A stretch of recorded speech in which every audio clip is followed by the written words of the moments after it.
প্রিয় বন্ধুরা, এই যে দেখেন শান্তর বাবা, ওইটা আমাদের চাচা। এই যে শান্ত, হ্যাঁ এটা কি তোর আব্বা না? হ্যাঁ এই যে দেখেন, এটা শান্তর বাবা। মানে আমার এই চাচা কিন্তু কথা বলতে পারে না, তাই না শান্ত? হ্যাঁ। কথা বলতে পারে না হুম উনি, কিন্তু আমরা যাকে বলি বোবা। কিন্তু হ্যাঁ। বোবা হলে কি হবে, মানুষ কিন্তু অনেক ভালো। আপনি পুরো তারাস থানার ভিতরে কোনো জায়গায় কোনো ধরনের রিপোর্ট তার নামে পাবেন না। সে কিন্তু খুবই ভালো, তাই না হ্যাঁ। শান্ত? হুম। আচ্ছা, তোকে একটা কথা জিজ্ঞেস করি। এটা হলো যে পারিবারিক শিক্ষা। পারিবারিক শিক্ষা কি কত পারবো? এই তো পারবেক শিক্ষা ভালো করার এইটাই। আচ্ছা, পারিবারিক শিক্ষা হলো, মনে কর তোর মা আছে, বাবা আছে, ভাই আছে, তাই না? বোন। আচ্ছা, বোন আছে। হ্যাঁ তো বাবা মা তোকে যে শিক্ষা দিবে, হ্যাঁ সেই শিক্ষাটাই তো নাকি, যে কি মানুষের সাথে কিভাবে চলতে হবে, কিভাবে কথা বলতে হবে, হ্যাঁ, মানুষের সাথে কোন আচরণ করতে হবে, এটাই তো।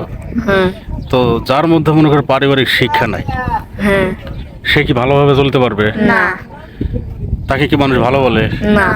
আর আমরা এটা বুঝবো কিভাবে যে ওই ব্যক্তির প্রতি মানে পারিবারিক শিক্ষা নাই, পারিবারিক শিক্ষার অভাব আছে?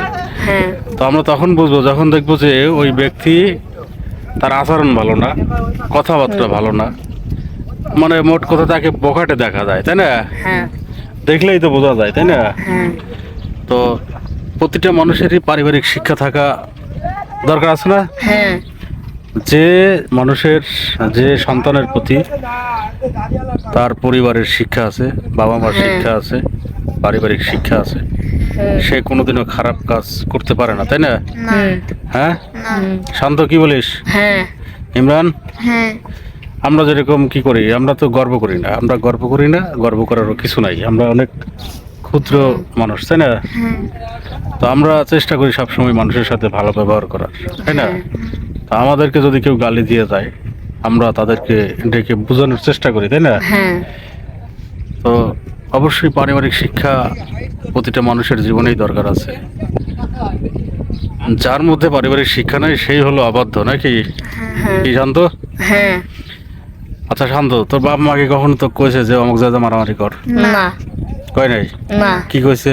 বাপ মা কছে যে সকলের সাথে ভালো ব্যবহার করবো, কারোর সাথে খারাপ ব্যবহার করবো না, মিলামিশে থাকবো। মিলেমিশে একসাথে থাকবো, বেরাবো। আচ্ছা, তোকে যদি মনে করে যে বসে আছো, হ্যাঁ এটি বসে আছো, হঠাৎ করে একজন গালি দিচ্ছে, তাহলে তা কি করবো?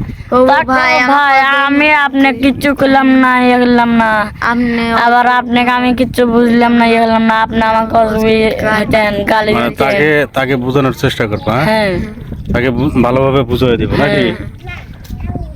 তবে বন্ধুরা দেখেন, শান্ত ইমরান ছোট মানুষ, তারপরে কিন্তু সুন্দর সুন্দর কথা বলে। শান্ত হ্যাঁ ঠিক বলছে নাকি? হ্যাঁ। রাগ করিস নাই তো? না